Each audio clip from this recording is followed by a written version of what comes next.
Welcome back to my another new mini blog. আজকে সকালে ঘুম থেকে উঠেই খেয়ে নিয়েছিলাম আখের জুস, আর ব্রেকফাস্টে ছিল চিড়ের পোলাও।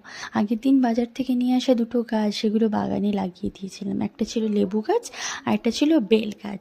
লাগানোর পরে খুবই ভালো লাগছিল, আর গাছগুলোতে জলও দিয়ে দিয়েছিলাম। তারপরে দুপুরে লাঞ্চে ছিল নারকেল দুধের পোলাও আর মাটন আলুর পাতলা ঝোল। বিকেল হতে না হতেই আমাদের ঘুরতে যাওয়ার ইচ্ছা করছিল, তাই দুজনে বাইক নিয়ে বেরিয়ে পড়লাম রথের মেলা দেখতে যাবো বলে।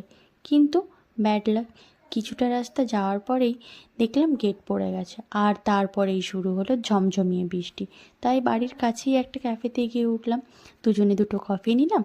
ভাবলাম বৃষ্টিটা থেমে গেলেই বাড়ি চলে যাব, কিন্তু বৃষ্টি যে আর থামলই না। তাই জন্যে আমরা কিছু স্ন্যাক্সও করে নিয়েছিলাম। কিছু স্ন্যাক্স অর্ডার করেছিলাম, প্যান ফ্রাইড মোমো অর্ডার করেছিলাম, আর চিকেন ড্রামস্টিক অর্ডার করেছিলাম। সেগুলোই খেলাম। ভেবেছিলাম তাড়াতাড়ি বাড়ি চলে যাব, কিন্তু বৃষ্টি থামলো সেই রাত্রি 8টার সময়। তারপরেই বাড়ি ফিরলাম। এইভাবে দিনটা শেষ করলাম। আশা করছি তোমাদের ভালো লাগবে, আর তোমাদের যদি ভালো লেগে থাকে তাহলে like, comment, share and subscribe করে দিও।